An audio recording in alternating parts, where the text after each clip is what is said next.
गर्नुहुन्छ अनि कहाँ भेट्ने कहाँ कुरा भयो कम्तीमा ड्युटीभन्दा पहिला गइसकेपछि मेरो इमेल गर्दा त भ्याउनु पर्यो नि त मैले भन्ने विषय नै होइन तपाईँले जान्नुहुन्थ्यो ए हजुर सर अनि फेरि पनि सब सिफारिस चाहिएला त्यस्तो गरेर हुन्छ भन्ने कुरा गर्नुभयो अनि मलाई झन् डरको फिल भयो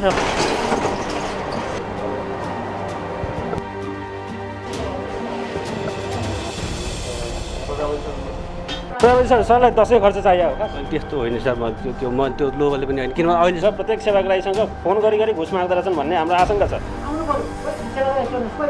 तपाईँसँग आउनलाई त तपाईँप्रति पनि विश्वास हुनु पर्छ उहाँको कुरो अब यहाँ विश्वास नभएर जानुभयो अथवा कसरी जानुभयो भाइलाई नै सोध्नु पर्यो पैसा दिउँ भने फेरि अर्कोचोटि नि अब उहाँको आश हुन्छ कि नदिउँ भने अर्कोचोटि मेरो काम रहनियो कि भनेर म उनी मान्छेलाई पीडा भएको छ नभएको होइन र विगतमा भन्दा यो कमी हो मान्छे यसो सर विगतको तुलना अहिले गर्ने बेला भएको छैन चाडपर्वको माहौल त बल्ल सुरु हुँदैछ दसैँ तिहार सकिन दिनुहोस् न त्यसपछि तुलना गरौँला नि विगतबाट मैले आफ्नैबाट स्वीकार गरेँ आइन्दा गर्ने छैन सदस्यज्यूसँग आयो भने पनि मलाई थाहा भएन मसँग आएको छैन एक पैसा दायाँ बायाँ कसैले गर्न पाउँदैन कसैले माग्न पाउँदैन कसैले भन्न पाउँदैन भनेर भन्नुभएको थियो होला अनि यो त सब भन्ने कुरा न हो होइन भन्ने कुरा भन्दा नि अहिले हामी आएको करिब 3.5 वर्ष जस्तो हुन लाग्यो फोन गरिरहेका छन् उहाँको फोन आइरहेको छ मलाई फेरि घरिघरि आउने घरिघरि निवेदन दिने घरिघरि यो गर भन्छन् त्यो गर भन्छन् भनेर लाउने उहाँसँग त समय नहुन सक्छ त्यो भएन भने चाहिँ के गर्नुहुन्छ त होइन यो विषय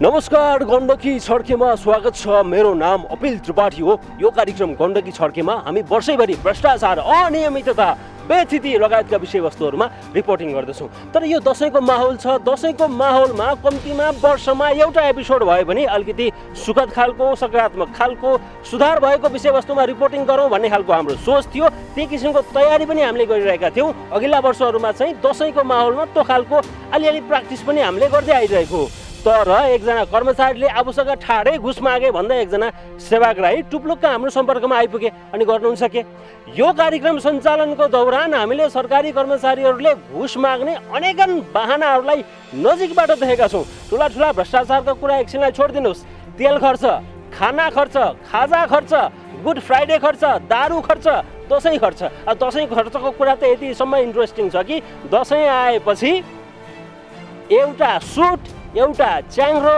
र 2 बोतललाई रेड लेभल पठाइदिनु पर्यो भनेर फोन घुमाउने कर्मचारी खोज्न पनि कहीँ टाढा जानु पर्दैन प्रमाण जुट्दैछ मिसन सफल भयो भने अर्को एपिसोडमा देखाउँला त पनि प्रमाणसहित अनि हामी सेवाग्राही पनि उस्तैछौँ कर्मचारी हुन् भनिहाले भोलि काम लाग्छन् फेरि भोलि काममा अड्काइदिन सक्छन् के अन्त नि दिनै पर्यो सकियो आजको कार्यक्रममा देखाउन लागि विषय त्यो घुस माग्ने बहाना चाहिँ फिल्ड भिजिटको अब फिल्ड भिजिट त यस्तो कमन भइसक्यो कि एउटा कर्मचारीले आफ्नो कार्यालयबाट एउटा खुट्टो बाहिर मात्रै निकाल्यो भने उसलाई पैसा चाहिन्छ भन्ने खालको आम दिमाग आम मानसिकता बनिसक्यो कर्मचारी फिल्डमा आएपछि उसले पैसा लिने कुरा त उसको कानुनी अधिकार नै हो भने जस्तो हाम्रो मानसिकता बनिसकेको छ यदि सरकारी कर्मचारीलाई कार्यालय प्रयोजनको लागि कहीँ कतै जानुपर्नेछ अथवा जेसुकै काम गर्नुपर्नेछ र त्यसको लागि उसलाई अतिरिक्त सेवा सुविधा केही दिनुपर्नेछ भने त्यो सरकारले दिने हो सेवाग्राहीले 1 रुपियाँ 1 सुका 1 पैसा पनि राज्य कोषमा जाने भन्दा बाहिर रहेर कुनै पनि कर्मचारीलाई दिने हुँदै होइन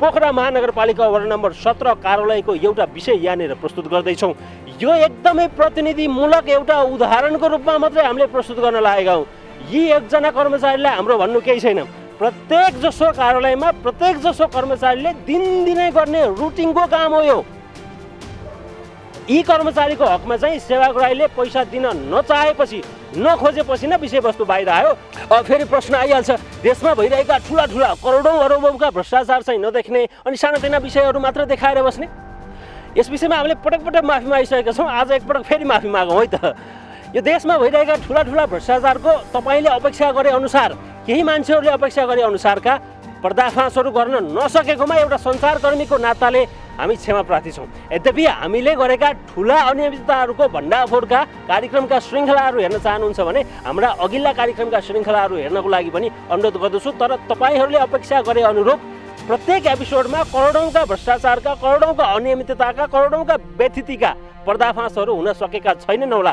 प्रत्येक एपिसोडमा ठुला ठुला भ्रष्टाचारको पर्दाफास गर्न सकिएन भन्दैमा न त टेलिभिजन बन्द गर्न सकिँदो रहेछ, न त कार्यक्रम चलाउन बन्द गर्न सकिँदो रहेछ, न त हाम्रो कार्यालयमा कर्मचारीले घुस मागे भन्दै आउने सेवाग्राहीलाई त सानो पैसा हो, त्यति पैसा त दिनुपर्छ, दिनुहोस् कर्मचारीलाई भनेर पठाउन सकिँदो रहेछ, नसकिने रहेछ।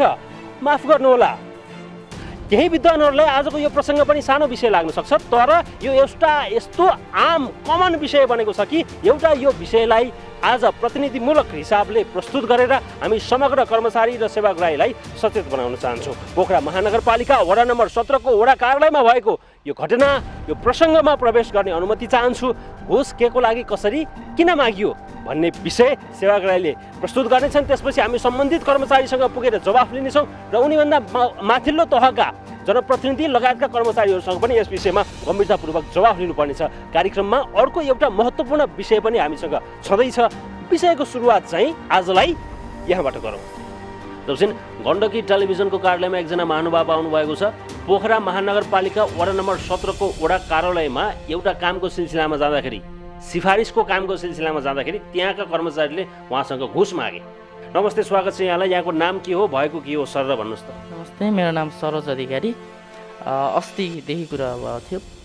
अस्ति हामी दर्ताको प्रोसेसको लागि हामी वडा गयौँ, वडा नम्बर 17 मा।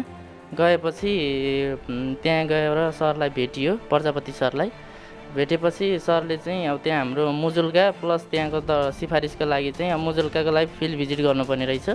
फिल्ड भिजिट गर्नुपर्ने कारणले गर्दाखेरि उहाँ चाहिँ बेलुका आउँछु भन्ने कुरा गर्नुभयो।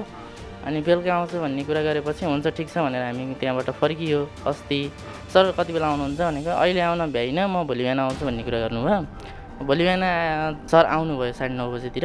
अनि आएपछि त्यहाँ काम गरियो, गरेर अनि काम भयो, उहाँ आउनुभयो, फिल्ड हेर्नुभयो, काम सकियो। त्यसपछि के भयो?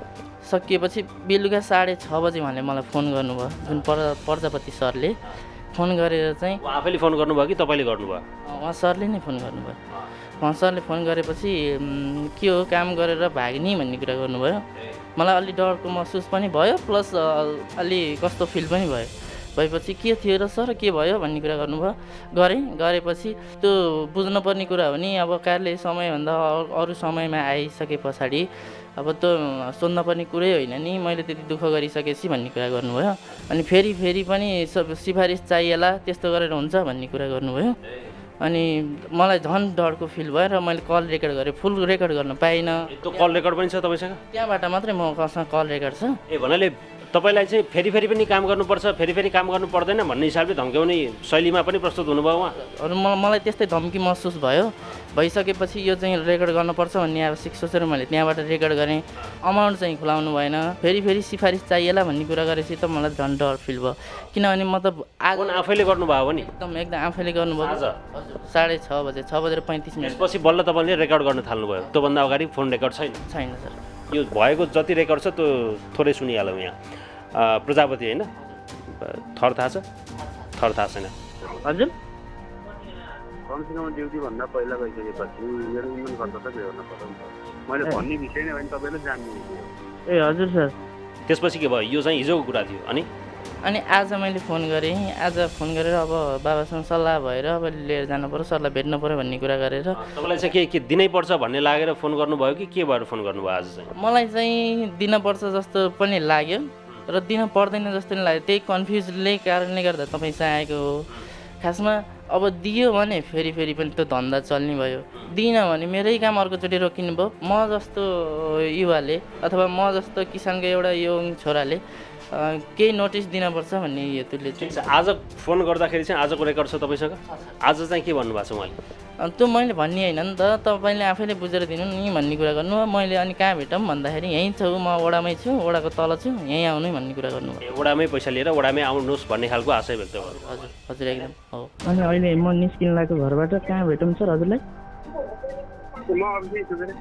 कता भेटौँ छ नि सर? तल भन्नाले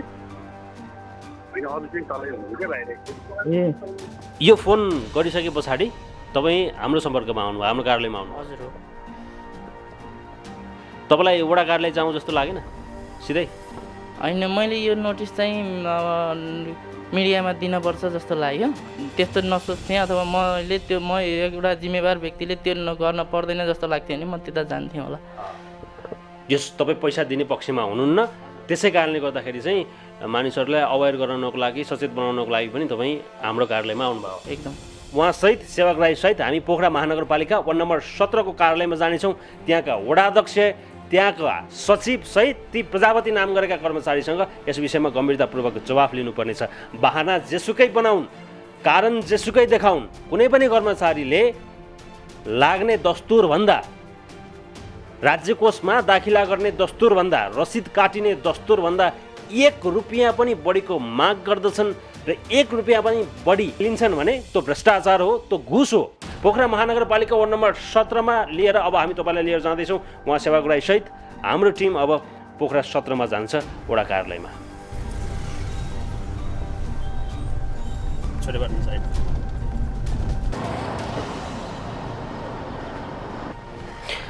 दर्शक, हामी वडा कार्यालयमा आउँदा आउँदै 4:36 गएको थियो। 4:36 जाँदाखेरि वडा कार्यालयमा एकजना कर्मचारी बाहेक न कोही जनप्रतिनिधि छन्, न कोही अन्य कर्मचारीहरू छन्। एकजना सम्भवतः उहाँ कुन लेभलको कर्मचारी हुनुहुन्छ, उहाँ बाहेक कोही पनि छैनन्। कार्यालय खुल्ला छ, ती कर्मचारी पनि छैनन्। त्यसो भएपछि सेवक राई अहिले जो टेलिभिजन स्क्रिनमा तपाईँले देखिरहनु भएको छ, जोसँग घुस मागिएको थियो, ती सेवक राईले अहिले ती सम्बन्धित कर्मचारी, घुस माग्ने कर्मचारीलाई फोन गरिरहेका छन्। उहाँको फोन आइरहेछ, मलाई सेवक राईको फोन आइरहेछ। हजुर, फोन गर्नुभयो? मैले फोन गरेँ। हजुर, म यहीँ बिरौटा छु भन्ने कुरा गर्नुभयो। यहाँ अनि कहाँ भेट्ने, कहाँ कुरा भयो? बिरौटा। बिरौटामा भेट्ने भन्ने भयो? हजुर। फोन चाहिँ म एकछिनमा फोन गरेँ है तपाईँलाई। त्यसो भने ती कर्मचारी बिरौटा चोकमा रहेको जानकारी प्राप्त भयो। वडा कार्यालयमा प्रशासन हेर्ने चाहिँ वडा सचिव भएको हुनाले वडा सचिवसहित निर्वाचित जनप्रतिनिधि वडाध्यक्षसँग पनि यस विषयमा छलफल गर्नुपर्ने देखिन्छ। उहाँहरू चाहिँ यहाँ हुनुहुन्न, प्राविधिक कुराहरू छन् यहाँनिर। त्यस कारणले गर्दाखेरि चाहिँ यो कामलाई अहिले हामीले यहाँनिर थाँती राखेर, के कारणले भने एउटा उनी कार्यालयमा भएनन्, उनी लगायत त्यहाँका वडाध्यक्ष सचिवसहित उनको विषयमा जवाफ लिनुपर्ने थियो। त्यो कुरा अहिले सम्भव भएन। 5:05 गयो। अहिले चाहिँ हामी फर्क्यौँ। यो सबै कुरा चाहिँ अहिलेलाई हामीले पोस्टपोन गऱ्यौँ। अहिले फर्किँदैछौँ हामी। अब यो काम भोलि गर्छौँ। आज भोलिपल्ट हो। भोलिपल्ट अहिले हामी फेरि वडा कार्यालयतर्फ गइरहेका छौँ। दिउँसोको समय छ, 12 बज्न लाग्दैछ। सो हेरौँ।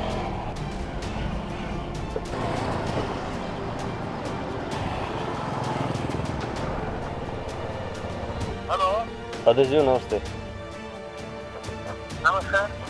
म गण्डकी टेलिभिजनबाट अपिल त्रिपाठी बोलेको। हजुर हजुर। सरको अफिस बन्द रहेछ, म यहाँ बाहिर आएको थिएँ। माथि आउनु मिल्छ कि मिल्दैन हजुर? ए माथि आउँ म? हस्।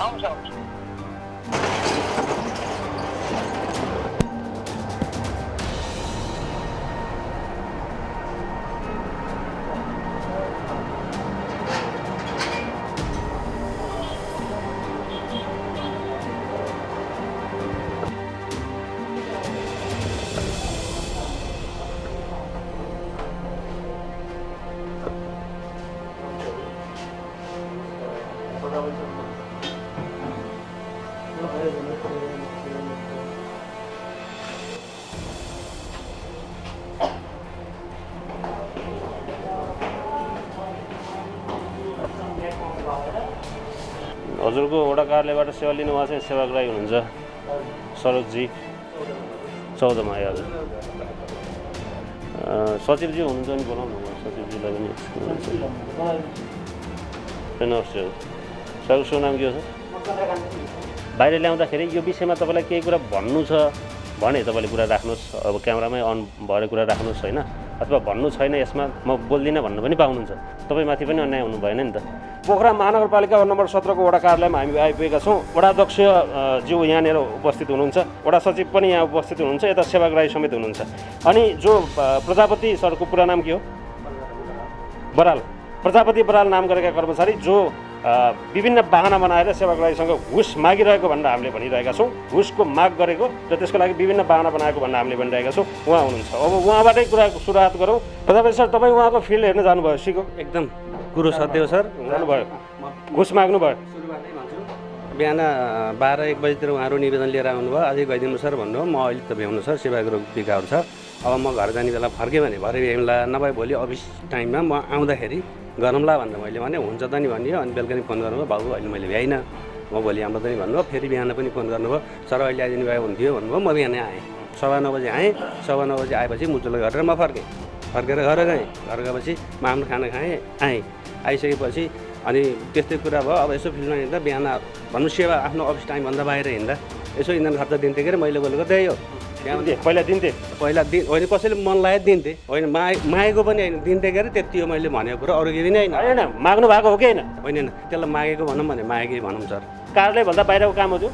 होइन, यसो हो, मैले तपाईँको व्यक्तिगत जीवनको काम हो। मैले फेरि लिएको पनि होइन, भनेको मात्रै हो। प्रजापति सर, तपाईँ लिन ठिक, तपाईँले कार्यालयमै बोलाउनु भयो दिउँसो साँझ 4:43 बिरौडा चोकमा बोलाउनु भयो।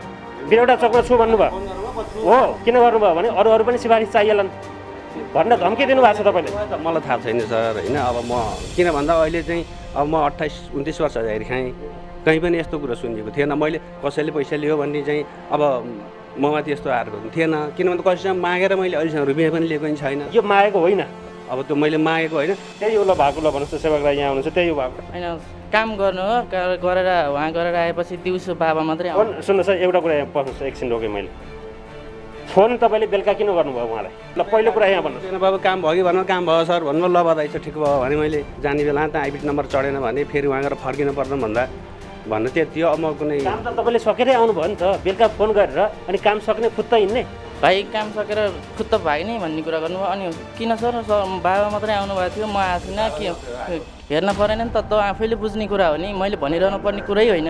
कमसेकम के अरे अफिस टाइमभन्दा अरू टाइममा आएपछि भोलि अरू बेला सिफारिसहरू चाहिँदैन भनेपछि मलाई अलि डर फिल भयो। म त भोलि नै अर्को उस लिन आउनुपर्छ। त्यसले गर्दाखेरि पैसा दिउँ भने फेरि अर्कोचोटि नि अब उहाँको आश हुन्छ कि नदिए काम नबन्ने हो कि, नदिउँ भने अर्कोचोटि मेरो काम रहने हो कि भनेर म त्यही भएर नै हजुर सामु गएको। तपाईँले पैसा माग्नु भएको होइन भनेर तपाईँले बल गरिरहनु भएको छ? दिनु भए हुन्थ्यो, मेरो बोली त्यति हो, अरू केही होइन।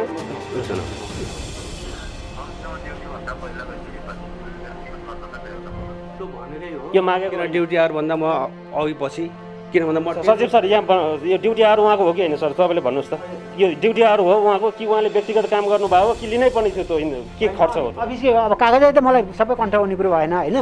अहिले मैले कागज नहेरिकन सबै कन्ठ हुने कुरो भएन। ल्याउन त कागज ल्याउन आइहाल्छ नि। होइन ठिक छ, त्यो सामान्य त होइन मैले भन्ने, उहाँले सबै भएपछि होइन कार्यालयमा आउँछ। आएपछि हाम्रो के छ भने म पनि भर्खर आएको छु, 1-1.5 महिना भयो यहाँ आएको होइन।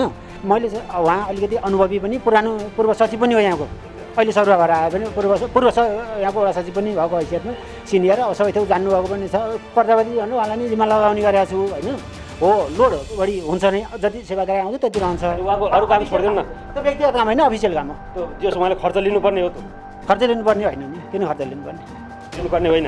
तपाईँ अहिले यहाँको सचिव हो, अनि तपाईँको कर्मचारीले त्यहाँ तपाईँलाई चाहिँ सेवाग्राहीसँग, प्रत्येक सेवाग्राहीसँग फोन गरी घुस माग्दो रहेछन् भन्ने हाम्रो आशंका छ। तपाईँसँग आउनलाई त तपाईँप्रति पनि विश्वास हुनु पर्छ। उहाँको कुरो अब यहाँ विश्वास नभएर जानुभयो अथवा कसरी जानुभयो, भाइलाई नै सुन्नु पऱ्यो होइन। हामीसँग आएको, मसँग आएको छैन है। अब अध्यक्षसँग सदस्यजीसँग आयो भने पनि मलाई थाहा भएन, मसँग आएको छैन। यहाँ आएको म करिब 1.5 महिना भयो, पहिलोचोटि अब यो गुनासो सामान्य सुन्दैछु, यो सुनेको मैले पहिलोचोटि सुन्दैछु, कसैको नै आएको छैन। प्रजापति सर, सरलाई दसैँ खर्च चाहियो हो? त्यस्तो होइन सर, म त्यो लोभले पनि होइन, किनभने अहिलेसम्म त्यस्तो गर्ने त गर्दै होला, मैले घर गएर बनाउँदै होला सर। होइन सर, मैले भनेको म ड्युटीभन्दा अगाडि आएँ भाइ, यसो इन्धन खर्च दिएँ भयो। तपाईँले लोभ गरे हो कि होइन? लोभ गरे हो? त्यसलाई लोभै भन्ने भने लोभै भनौँ, होइन। तपाईँ दिनमा कतिवटा फिल्डमा जानुहुन्छ नर्मल? होइन जान्न सर, कामै लोड यहीँ हुन्छ, किन्तु त्यो सम्बन्धी आफ्नो अहिलेसम्मको कामले सबै ठाउँमा पनि बुझ्न सक्नुहुन्छ सरले। त्यहीँ 14 बुझ्नुहुन्छ, 17 बुझ्नुहुन्छ, 21 अहिलेको 21मा 22 वर्ष काम गरेर आएँ। पहिलो कुरा त मलाई फोन गरेरै भन्नुभयो। फोन गर्दाखेरि उहाँ चाहिँ पहिलो घटना होइन जस्तो लाग्यो मलाई। दोस्रो कुरा चाहिँ कार्यालयमै आऊ भनेपछि उहाँले त कार्यालयमै पनि अफकोर्स प्रब्लमै छैन लिनको लागि। अनि अब पैसा दिइहालौँ भने रेगुलर प्रक्रिया भइहाल्यो। नदिउँ भने मेरो अर्को काम रोकिन्छ। त्यही कारणले नै म हजुरहरूसँग यहाँसम्म आइसकेको छु। सर गल्ती भएको के सर? सरी एनालाइज गर्नु चाहिँ गर्नुहुन्न। गर्छु मैले त म बोल्नु गलत थियो बोलेछु। आइन्दा यस्तो हुने पनि छैन। तपाईँले घुस मागेको हो कि होइन सर? त्यसलाई घुसै मान्न पर्यो हो। पोखरा महानगरपालिका वडा नम्बर 17 का वडा अध्यक्ष तीर्थराज अधिकारी हामीसँग हुनुहुन्छ। म थप विषय उहाँसँग बुझ्न चाहन्छु। अध्यक्षज्यू नमस्ते, स्वागत छ यहाँलाई। नमस्कार हजुर। मैले यो विषयको अरू केही वर्णन गर्नुपर्छ कि बुझ्नुभयो यो सबै यहाँ कुरा सुन्दाखेरि? मैले बुझेँ हजुर, अब धेरै कुरा बुझेँ। तपाईँ त वडा अध्यक्ष यो कुर्सीमा विराजमान हुनुहुन्छ। यहाँको जनताले ठ्याङ ठ्याङ भोट हालेर जिताएर विश्वास गरेर तपाईँ यो कुर्सीमा अहिले जनप्रतिनिधिको रूपमा वडा अध्यक्ष जस्तो गरिमामय पदमा विराजमान हुनुहुन्छ। चुनावको बेलामा त तपाईँले भन्नुभएको थियो होला भ्रष्टाचार रोकिन्छ, सुशासन दिइन्छ, एक पैसा दायाँ बायाँ कसैले गर्न पाउँदैन, कसैले माग्न पाउँदैन, कसैले भन्न पाउँदैन भन्नुभएको थियो होला। त्यो बिर्सिनु भयो कि अहिले याद आउँछ त्यो चाहिँ? एकदम मैले आफैले भने हो र हामी हरेक कार्यक्रमहरूमा पनि भन्ने गरेका छौँ। चुनावको बेला त झन् भन्नै पर्यो, कार्यक्रममा पनि भन्ने गर्नुभएको छ। अनि यो त सब भन्ने कुरा नै हो होइन। भन्ने कुरा भन्दा नि अहिले हामी आएको करिब 3.5 वर्ष जस्तो हुन लाग्यो अपिलजी। फर्स्ट टाइम मैले अहिले यो अब सुन्दैछु, मलाई यो जानकारीमा छैन अहिलेसम्म। र हामीले सेवाग्राहीहरूलाई पनि यहीँ मैले तोक लाउने क्रममा पनि तपाईँलाई कसैले केही पैसाको लेनदेन गर्यो, कहीँ केही माग्यो भने हामीलाई भन्नुहोस् भनेर पनि सहयोग गराएर काम गर्ने गरेका छौँ। हाम्रो वडामा यस्तो थिएन। फर्स्ट टाइम यो मैले सुन्दैछु, मलाई पनि अलिकति नरमाइलो चाहिँ फिल भएको छ। अब यो जानकारी पनि भयो। कतिपय विषय चाहिँ वडा अध्यक्षज्यू कस्तो हुँदो रहेछ भने जानकारीमा नआउने, भित्रभित्र हुने, दुवै पक्षको कुरा मिल्छ, दुवै पक्ष लिने र दिनेको कुरा मिलेपछि भ्रष्टाचारको कुरा बाहिर आउँदैन। तर जब जो सामान्य कुराको लागि, सामान्य मानिसलाई, आम जनतालाई सामान्य सिफारिस लिनको लागि पनि विभिन्न बाहना बनाएर घुस मागिन्छ, त्यसपछि पीडितहरू हाम्रो कार्यालयसम्म आउँछन् अथवा सम्बन्धित अन्य नियमनकारी निकाय अख्तियार लगायतका कार्यालयहरूमा पुग्छन्। अब यसमा वडा अध्यक्षले चाहिँ यो सबै कुरा थाहा भइसके पछाडि अब गर्नुहुन्छ के त? यहाँले गर्ने के हो? अब तपाईँको भूमिका के हो यो प्रकरणमा? अब हाम्रो भूमिका त तपाईँको अब अहिले तपाईँले जुन कुरा ल्याइरहनु भएको छ, यो आएको कुरा उहाँसँग हामी कर्मचारीको रूपले स्पष्टीकरण माग्छौँ र महानगरपालिकामा पठाउँछौँ जानकारी। किन हाम्रो यहाँ त्यहाँबाट कर्मचारी नियुक्ति गरेर पठाउने महानगरपालिकाले हो। त्यहाँबाट नियुक्ति गरेर पठाएको कर्मचारीमा कमी कमजोरीहरू आयो भने यो खालको कमी कमजोरीहरू आयो भनेर भन्छौँ। उहाँलाई पनि सम्झाउँछौँ, उहाँसँग स्पष्टीकरण लिन्छौँ हामीले। तर वडा अध्यक्षज्यू तपाईँहरूले चाहिँ चुनावको बेलामा ठुल्ठुला भाषण गर्ने, सुशासन ल्याउँछौँ, तपाईँको भ्रष्टाचार भन्ने कुरालाई शून्यमा झार्छौँ भन्ने, अनि यो कुरा त अब कतिपय अवस्थामा त जनप्रतिनिधि नै भ्रष्टाचारमा मुछिएका कैयन उदाहरणहरू छन्। अब यो सब भइरहँदाखेरि चाहिँ हामीलाई थाहा थिएन, पहिलोचोटि भयो भनेर बस्ने, यो त नियमितता जस्तो, यो त सामान्य कुरा जस्तो, घुस खाने कुरा त पानी पिए जस्तो कुरा भयो क्या अध्यक्षज्यू। अब यसमा हामीले के भनौँ हेर्नुहोस्, एउटा जनप्रतिनिधिको वडा अध्यक्षको हैसियतले मैले उहाँ लगायत सबै सेवाग्राहीहरूलाई हाम्रो कर्मचारीबाट केही कमी कमजोरी आयो भने सोझै हामीलाई डायल गर्नुहोस् भनेको छ। हाम्रो वडा कार्यालयको पनि टेलिफोन नम्बर अलग्गै छ, मोबाइल नम्बर। हामी 24 घन्टा टेलिफोन नम्बर अन गरेर हुन्छौँ। तसर्थ उहाँहरूले हामीलाई फोन मार्फत जानकारी दिनुभएको भए पनि हुन्थ्यो। खैर हजुरसँग पुग्नुभयो, झनै राम्रो गर्नुभयो। यो सूचनाले अरूलाई पनि सचेतना गराउँछ, हामीले नगराउनु चाहिँ मान्दैनौँ। तर हरेक सेवाग्राहीलाई सचेत रहनुहोस्, कसैलाई पनि हाम्रो कर्मचारीसँग कसैले केही लेनदेन नगर्नुहोस्। त्यस्तो व्यवहार परिस्थिति केही छ भने हामीलाई भन्नुहोस् भनेर सूचना चाहिँ उहाँलाई के गर्नुहुन्छ अहिले? स्पष्टीकरण माग्नुहुन्छ, त्यसपछि महानगरमा पठाउनुहुन्छ? अब तपाईँले सोधिरहेकै कुराहरू फेरि हामीले चाहिँ उहाँलाई क्लियर गर्छौँ र महानगरमा पठाउँछौँ। ठिक छ। अब अर्को कुरा चाहिँ मैले अघि सुरुमा पनि भनेको थिएँ, जस्तो उहाँ त पीडित हो नै, यसमा कुनै शङ्का छैन। वडा अध्यक्षज्यूले पनि बुझ्नुभयो होला। अब उहाँ पनि पीडित हो कि भन्ने कुराहरूको मैले उठाएको थिएँ क्या। अब स्रोत र साधन यदि कार्यालयमा छैनन्, होइन, कार्यालयले सवारी साधन दिन सक्दैन, इन्धन दिन सक्दैन, अनि फिल्डमा चाहिँ जा भन्छ भन्ने भयो भने त उहाँ पनि पीडित हुनुभयो। कार्यालयको समयभन्दा बाहिर 9:30 बजे मैले गरेको काम भएपछि त मलाई पैसा दिनु परेन भन्ने खालको उहाँको आशय थियो। त्यो ठिक हो त? त्यही हो खै त्यो ठिक होइन। त्यो उहाँहरूले कसरी भन्नुभयो, हामीले अफिस टाइमभन्दा बाहिर उहाँहरूलाई पठाएका पनि छैनौँ। कहिलेकाहीँ त्यस्तो परिस्थिति परेन बरु हामी आफै जनप्रतिनिधि जान्छौँ। हामी जाँदा उहाँहरूलाई पनि लिएर जान्छौँ, तर उहाँहरूलाई यो अफिस टाइमभन्दा बाहिर अफ टाइम ड्युटी चाहिँ हामीले गराएको छैनौँ। तपाईँ यहाँको प्रशासन प्रमुख पनि हो, यहाँको सचिवको हिसाबले प्रशासन प्रमुख पनि तपाईँ हो। अब के हुन्छ उहाँलाई? यो त खास तपाईँलाई सुन्ने होला नि त। पहिला अब जस्तो सेवाग्राहीले पनि अब उहाँले के हो त्यो कुरो यहाँ वडामा ल्याउनु पऱ्यो, आउनु पऱ्यो होइन र। अब यो कुरो यही उहाँले के गर्नुपर्छ अब ल भन्नुहोस् त उहाँले के गरिदिनु पर्यो अब यो भयो भने कम्तीमा एउटा निवेदन अथवा केही गुनासो राख्नुभयो भने अनि अगाडि बढ्न सजिलो हुन्छ होइन त्यो केही नहुँदै त अब यही जस्तो उहाँले केही पनि दिनु भएन यस्तो अब म चक्करमा पर्दिनँ भन्नुभयो भने के गर्नुहुन्छ एउटा सेवाग्राहीलाई आफ्नो काम हुन्छ कि हुँदैन भन्ने कुरासँग मतलब हुन्छ के फेरि घरिघरि आउने घरिघरि निवेदन दिने घरिघरि यो गर भन्छन् त्यो गर भन्छन् भनेर लाउने उहाँसँग त समय नहुनसक्छ त्यो भएन भने चाहिँ के गर्नुहुन्छ त होइन यो विषय सेवाग्राहीले नभने पनि यो विषय उठान भयो नै भयो यो विषय त यो आजकै उसले उठान भयो यो बारेमा अब मेरो तर्फबाट एज अ वडाको सचिवको हैसियतले स्पष्टीकरण माग्ने त्यसलाई अब महानगरमा रिपोर्टिङ गर्ने कामसम्म मैले गर्न सक्छु त्योभन्दा माथिको मेरो काबुमा पनि छ मलाई लाग्दैन हजुर वडा सदस्यज्यू हुनुहुन्छ म थोरै कुरा राखौँ हजुरसँग कुरा बुझ्नुभयो हजुरको नाम के हो मेरो शान्तादेवी गुरुङ शान्तादेवी गुरुङ मैले राखेको कुरा उहाँ सेवाग्राहीको कुरा उहाँ कर्मचारीको कुरा बुझ्नुभयो हजुरले मैले सुरुको नसुने पनि म आइसकेपछिको कुरा सबै सुने सबै सुन्नु भएको छ कस्तो लागेको छ त वडा सदस्यज्यूलाई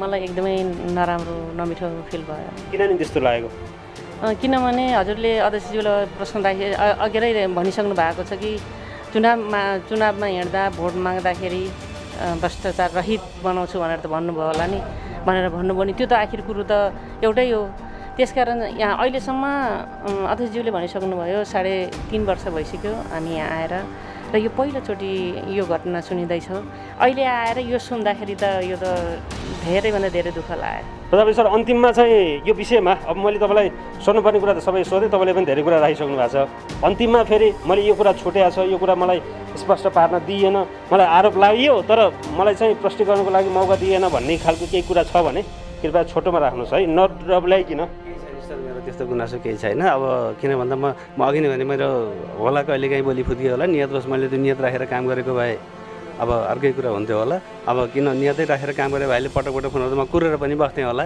होइन सर किन भन्दा म कुरिनँ मैले भेट्ने गर्दा फेरि पनि फोन गर्थेँ होला मबाट हुने गल्ती अब आइन्दादेखि म सबै सुधारेर जान्छु र अब म 10 to 5 कार्यालयभित्र नै रहन्छु होइन त्यही समयमा फिल्म जान्छु मैले आफ्नैबाट स्वीकार गरेँ आइन्दा गर्ने छैन तपाईँलाई के थप केही भन्नु छ अब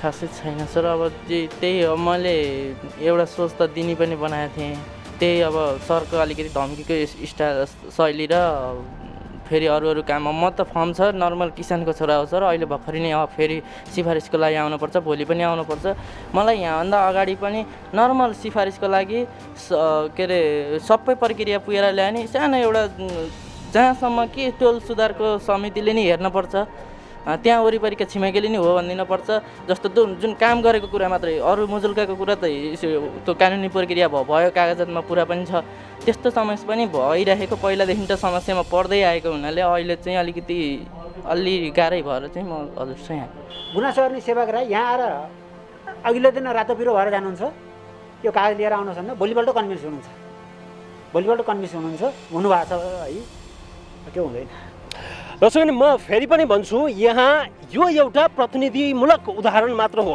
यी एकजना कर्मचारीलाई हाम्रो भन्नु केही छैन किनकि प्रत्येक जसो सरकारी कार्यालय र प्रत्येक जसो कर्मचारीमा फिल्ड भिजिटको नाममा हुने यो आम कमन किसिमको चक्कर हो प्रत्येक जसो सरकारी कार्यालयमा यी विषयवस्तुहरू देखिन्छन् धेरै कम होला आफ्नो ठाउँमा होला तर यसमा हामी आम सेवाग्राही पनि कहीँ न कतै जिम्मेवार छौँ कि हामीले पनि सरकारी कर्मचारीको बानी बिगारिरहेका त छैनौँ अर्कोतर्फ राज्यले यदि सरकारी कर्मचारीलाई कार्य सम्पादन गर्नको लागि आवश्यक पर्ने पूर्वाधारको विकास गर्न सक्दैन सुविधा दिन सक्दैन भने त्यहाँ कर्मचारीले पैसा माग भनेर राज्यले नै भनिदिएको जस्तो देखिन्छ यसतर्फ राज्य कर्मचारी र सेवाग्राही समेत धेरथोर कहीँ न कतै जिम्मेवार छौँ एउटा कर्मचारीको अहिलेको विषय त सम्बन्धित ती सेवाग्राहीले पैसा दिन नचाहेको कारणले नै बाहिर आयो र उनले क्यामेरा फेस गर्नु पर्यो बस यति नै हो नत्र एउटा कर्मचारीको विषयमा हामीले केही भन्नु छैन यो पद्धतिको समाप्तिको लागि हामीले पहल गर्न जरुरी छ अब कार्यक्रमको दोस्रो विषय प्रस्तुत गर्ने अनुमति चाहन्छु चाडबाड आयो दसैँको माहौल छ चाडबाड र चोरी चाहिँ पर्यावाची जस्तो हुन्छ दिनमा 3 देखि 5 वटा चोरीहरू पोखरामा हुने गरेका छन् चाडबाडको समयमा एभरेजमा अनि प्रत्येक वर्ष कास्की जिल्लामा नयाँ एसपीहरू आउँछन् नयाँ प्रहरी प्रमुख आउँछन् अनि दसैँ सुरु हुनुभन्दा अलिकति अगाडि चाहिँ चाडबाड लक्षित विशेष सुरक्षा योजना भनेर व्यापक रूपमा प्रचार गरेर पत्रकार सम्मेलनको आयोजना गरिन्छ मिडियाबाजी गरिन्छ तर चोरी रोकिँदैन चोरीमा संलग्नहरूलाई अपेक्षाकृत हिसाबले पनि प्रहरीले पक्राउ गर्न सक्दैन यो सस्तो लोकप्रियताको लागि मात्रै प्रहरीले किन यसो गरिरहेको छ? अनि चाडबाड र यसमा हुने अपराध अनि कोरोना सङ्क्रमण लगायतका विभिन्न महत्त्वपूर्ण विषयवस्तुमा कास्कीका प्रहरी प्रमुख एसपी जीवन कुमार श्रेष्ठसँग हामीले खास संवाद गरेका छौँ। यो सामग्री हेर्नुहोस्। जिल्ला प्रहरी कार्यालय कास्कीका प्रमुख एसपी जीवन कुमार श्रेष्ठ हामीसँग हुनुहुन्छ। एसपी साहब नमस्कार, स्वागत छ यहाँलाई। हस्, धन्यवाद, नमस्ते। सबभन्दा पहिला यो चाडबाडको माहौलमा यसको पर्यावाची जस्तै हुने एउटा अपराधको इस्यु त्यो भनेको चोरी। पृथ्वी चोक जस्तो प्राइम लोकेसनबाट चोरी भइरहेका छन्। अझ बाइकबाट आएर हिँडिरहेको मान्छेको सिक्री तान्ने लगायतका, त्यसपछि भाग्ने लगायतका चोरीका घटनाहरू बढिरहेका छन्। चाडपर्व र चोरी चाहिँ पर्यावाची जस्तो बनेको छ। यो चोरी चाहिँ नियन्त्रण गर्न नसकिने विषय हो कि अथवा यतिको चोरीलाई सामान्य मान्नुपर्ने हो कि अथवा यो प्रहरीको क्षमतामाथिको पनि प्रश्न हो? धन्यवाद। विशेष गरेर यो चाडपर्व लक्षित गरेर विशेष सुरक्षा योजना 2077 हामीले सार्वजनिक गरिसकेका छौँ। हामीले विभिन्न प्रकारका गस्तीहरू जस्तै कोभर्टमा, ओभर्टमा, कोभर्ट भनेको अब सिभिलमा, ओभर्ट भनेको युनिफर्ममा देखिने गरेर रातको र दिनको समयमा विभिन्न ठाउँ विशेष विगतमा घटेका घटनाहरू र हामीले विशेष गरेर बैङ्किङ वित्तीय कारोबार हुने ठाउँ, अनि त्यसपछि विभिन्न सामानहरू खरिद गर्ने ठाउँ, सरकारी कार्यालय, महत्त्वपूर्ण प्रतिष्ठान र मानिसको आवत जावत र भिडभाड हुने ठाउँ र राजमार्गलाई लक्षित गरेर विभिन्न प्रकारका गस्ती ड्युटीहरू चाहिँ हामीले खटाएका छौँ। 735 जना हाम्रो कार्यालय सुरक्षा र कार्यालय व्यवस्थापन बाहेक 735 जना प्रहरीहरू चाहिँ अहिले फिल्डमा खटिरहेकै अवस्था, परिचालित भइरहेकै अवस्था छ। विगतको अवस्थालाई हेरेर हामीले त्यही अनुसारको ड्युटी परिचालित गरेका छौँ र विगतको भन्दा अहिले चाहिँ चोरीको सङ्ख्याको तुलना गर्ने हो भने कम छ। तर यसो भनेर एउटै पनि चोरी पनि हाम्रो लागि चुनौती हो। यसैलाई मध्यनजर गर्दै हामीले केही चोरीमा संलग्न भएका व्यक्तिहरू पनि हामीले पक्राउ गरेका छौँ।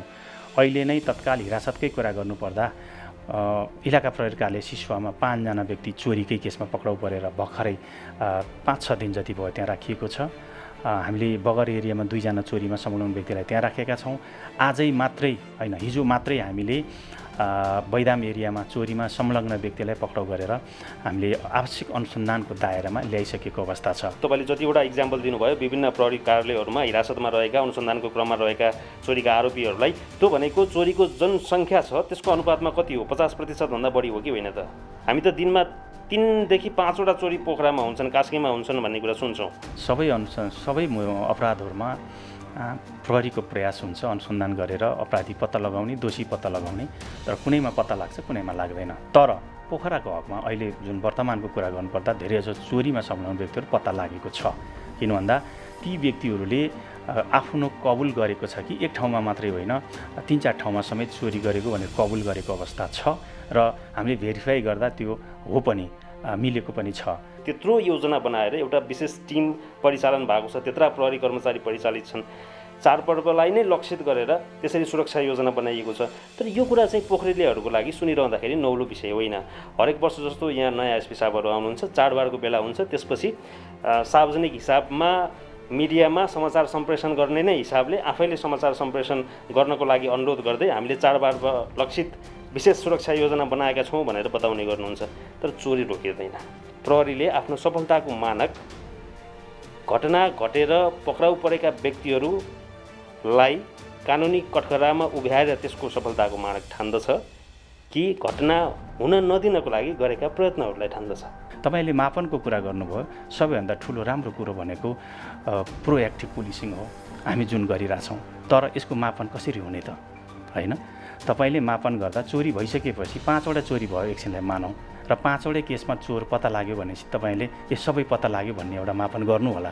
तर 10 वटा पनि त चोरी हुनसक्थ्यो नि त, होइन र? प्रोएक्टिभ पुलिसिङकोले गर्दाखेरि त्यो त कमी भयो होला नि। यो त गन्न सकिने अवस्थामा त रहेन नि, होइन र? धेरै ठाउँमा चोरी हुनसक्थ्यो अथवा धेरै ठाउँमा अन्य घटनाहरू हुनसक्थ्यो, त्यो त भएको अवस्था त होइन नि। त्यसो भए कास्कीमा अहिले जुन खालका चोरीका घटनाहरू देखिन्छन् अथवा यो सेनारियो जुन देखिन्छ यसलाई सामान्य रूपमा लिनुपर्छ।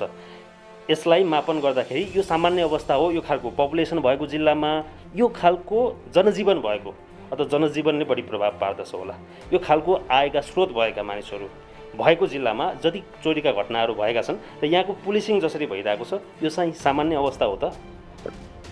यस्तो हो कुरो, के हुन्छ भने कुनै पनि समाजमा अपराध रहित चाहिँ हुँदैन, काहीँ न काहीँ घटना घटिहाल्छ। तर हामीले टोटल विगतमा के भएको थियो, कस्तो किसिमको घटना भएको थियो, अहिले हामीसँग कस्ता किसिमका घटना छन् भनेर त्यो पनि तुलना गर्नुपर्छ। त्यसकारण विगतको जस्तो घटना अहिले छैन। एसपी साहब, अब एउटा पहिला चाहिँ एउटा इन्ट्रेस्टिङ फ्याक्ट के देखिन्थ्यो भने चोरीको आरोपमा पक्राउ परेकाहरू हिरासतमा राखेपछि अदालतले कारागार चलान गर्थ्यो, त्यति लामो कैदको सजाय नहुने, त्यसपछि 2-4 महिनामा उनीहरू निस्केको भोलिपल्टबाट उनीहरू फेरि चोरीमा संलग्न हुने। अनि प्रहरीलाई चाहिँ चोरहरू 15-17 जना चोरहरू त यी हुन्, यी रेगुलर चोरी गर्ने मानिसहरू हुन् भन्ने कुरा त अलरेडी त्यो रेकर्डमा जहिले पनि रहने। अहिले पनि त्यस्तै छ, एउटा मान्छे प्रोफेसनल नै चोरी पेसा अपनाइरहेका छन् कास्कीमा, खास चोरहरू चाहिँ। यस्तो छ, अनुसन्धानका पाटाहरू थुप्रै हुन्छन्। तपाईँले भने जस्तै विगतमा चोरीमा संलग्न भएका व्यक्तिहरू पनि चोरीमा संलग्न हुन सक्छन् भन्ने अनुसन्धानको एउटा पाटो हो। तर त्यति मात्रै 100% अनुसन्धान होइन। नयाँ व्यक्तिहरू पनि आउँछन्, चोरी गर्छन्, विभिन्न समस्याहरू हुनसक्छ।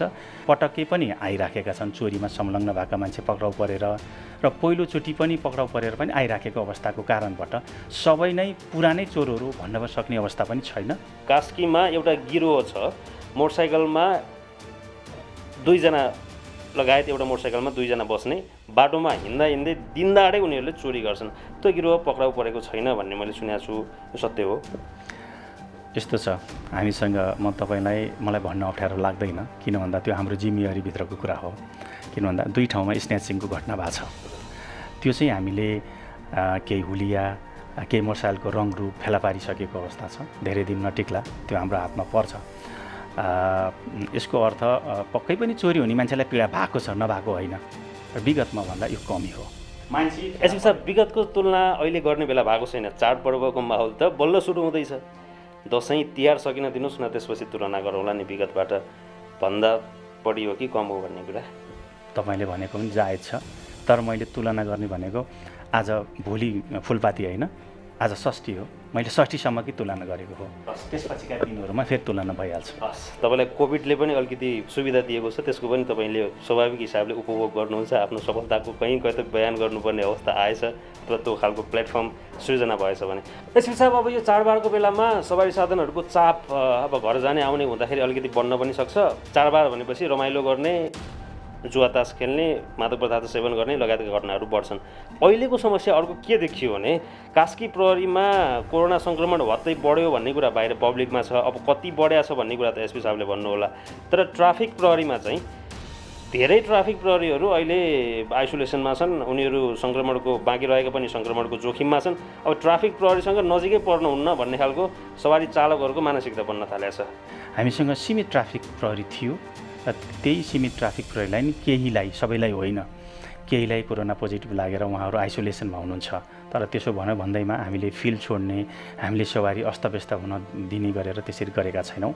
हामीले हाम्रा जिल्ला प्रहरी कार्यालय लगायत अन्य युनिटहरूबाट पनि प्रहरीहरू खटाएर, चाहे त्यो रातो टोपी नै होस्, चाहे किन डाङ्ग्रीमै भए पनि होस्, ती टोली खटाएर आवश्यक पर्ने ठाउँमा प्रहरी खटाएर सवारी व्यवस्थापन गरेका अवस्था छौँ। र अर्को कुरो, ट्राफिक प्रहरीले, पुलिसले कहीँ गएर कोरोना बोकेर आएको होइन। यहीँ समाजमै ड्युटी गर्दा अग्रपङ्क्तिमा 6 महिनादेखि 7 महिनादेखि विगतदेखि खटिरहेकै अवस्थामा केही सङ्क्रमित भए हुन्, सबैलाई भए होइन। यो डराउनु पर्ने अवस्था पनि छैन।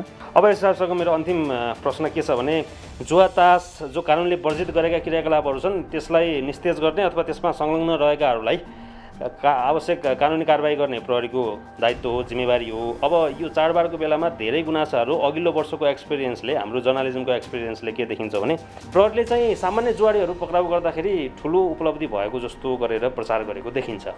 बुढाखाडाहरू, पाको उमेर भएका मान्छेहरू समय बिताउनको लागि अरू कुनै बाटो नभएका, भनौँ न अरू मनोरञ्जनका साधनहरू नभएकाहरू जम्मा हुँदाखेरि अथवा उनीहरू चाहिँ नजिकै बस्दाखेरि पनि प्रहरीले ती बुढाबुढीहरूलाई ल्याएर हिरासतमा राखिदिन्छ।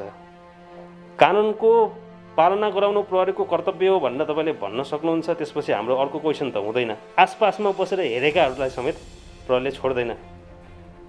त्यो मन मान्छ सर? त्यो यस्तो छ, कुनै पनि विसङ्गति विकृति हुनु राम्रो कुरा होइन। यदि त्यस्ता विसङ्गति विकृतिमा आफूलाई लत लागेको छ भने आफूलाई सुधार गर्ने कोसिस गर्नुपर्छ। मनोरञ्जनका पाटाहरू थुप्रै छन् र तपाईँले जोडिहाल्नुभयो। टाइम पास कटाउन अथवा मनोरञ्जन गर्न त्यो चाहिँ मनोरञ्जन पर्दैन। कानुनले वर्जित गरेका कुराहरूमा वर्जितै हो। मैले यसमा उमेरको कुरा गरिनँ। पक्कै पनि हामी स्वभावतः नेपाली अलि बढी भावनामा बग्छौँ है। त्यसकारण म यो भन्न चाहन्न कि उमेरको हिसाबले कानुन उल्लङ्घन गर्न पाउनुपर्छ भन्ने। 70 वर्षको बुढो मान्छेलाई ल्याएर सामान्य तास खेलेर बसिरहेको बुढो मान्छेलाई लिएर आएर थुन्दाखेरि चाहिँ सरलाई के राम्रै उपलब्धि गरे जस्तो लाग्छ? यसमा उपलब्धिको कुरा होइन, विसङ्गति विकृति रोक्ने कुरा हो। हामीले कुनै पनि अपराधमा संलग्न भए मान्छे समात्यो भन्दैमा हामी उपलब्धि भयो भनेर ठुला कुरा गर्दैनौँ। यो कुनै रोड बनाउने कुरा, यो कुनै पुल बनाउने कुरा होइन, खालि कानुन विपरीतका कुरा रोक्ने कुरासँग सम्बन्धित छ। तर तपाईँले यति भन्दै गर्दा मैले मुख फोर्नै पर्ने भयो। हामीले अहिले त्यस्ता किसिमका गतिविधि गर्ने व्यक्तिहरूले गर्नु भएको छैन। सबभन्दा राम्रो कुरा किन भन्दा हामीले भेटाएका छैनौँ र ल्याएका पनि छैनौँ। अब अन्तिममा यो चाडबाडको सुरक्षासँग सम्बन्धित र यसबाट सम्भाव्य अपराधका घटनाहरूको विषयमा प्रहरीको तयारी लगायतका विषयमा सरले आफ्नो कुरा राख्नुभयो। मैले केही जिज्ञासाहरू राखेँ, केही मिडिया सधैँ प्रतिपक्ष जस्तो भूमिका निर्वाह गर्ने भएर केही आलोचनात्मक हिसाबले पनि मैले टिप्पणी गर्न खोजेँ। सरले त्यसको जवाफ दिनुभयो। अन्तिममा अब नागरिकहरूलाई अब यो कोरोना सङ्क्रमणको कहर पनि छ, यो महामारीको समयमा सुरक्षित रहेर चाडपर्व मनाउनु पर्नेछ र अपराध हुन नदिनको लागि स्वयं सजग पनि हुनुपर्नेछ, प्रहरीलाई सहयोग पनि गर्नुपर्नेछ। यो चाडबाडको माहौलमा चाहिँ कास्की प्रहरीको के अनुरोध छ, के अनुरोध गर्न चाहनुहुन्छ एट द इन्ड? मिडियाकर्मी कहिले विरोधी हुँदैन, सधैँ एउटा न्यायिक पक्षमा उभिन सक्नुपर्छ। त्यसरी भन्न खोजेको मैले, हामी विरोधी हौँ, तपाईँका कहाँ विरोधी हुन्छौँ? हामी विरोधी त हुने कुरै भएन नि। हामीले चाहिँ अलिकति आलोचनात्मक चेत राख्छौँ, त्यसलाई चाहिँ सरले स्वाभाविक रूपमा लिइदिनु भयो, यो हाम्रो सौभाग्य हो। एनिवे यो अर्को टपिकतिर जान्छौँ फेरि। हस्, धन्यवाद। समग्र रूपमा अहिले कोभिड-19 को हामी सङ्क्रमणमा पनि छौँ, हामी जोखिममा पनि छौँ।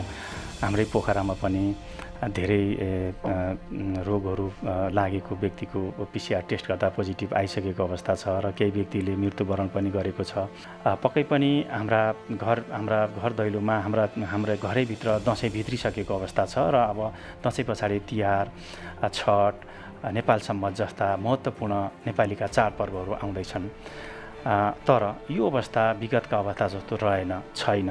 त्यसकारण हामी संयमित बनौँ, एकदमै हामी जहाँ छौँ त्यहीँ बसेर चाडपर्व मनाउँ, खुसियाली मनाउँ, भिडभाड नगरौँ, लापरवाही नगरौँ, सुरक्षित रहौँ।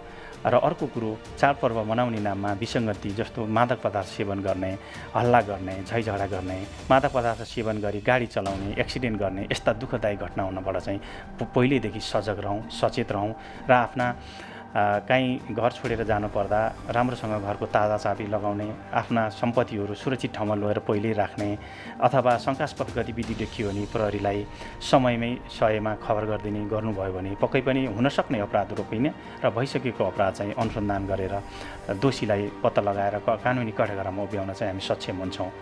र कार्यक्रमको अन्त्यमा विजयादशमी 2077 को उपलक्ष्यमा हामी हाम्रा सम्पूर्ण दर्शक महानुभावहरू सहित देश तथा विदेशमा रहनुभएका सम्पूर्ण नेपालीहरूमा हार्दिक मङ्गलमय शुभकामना व्यक्त गर्दछौँ।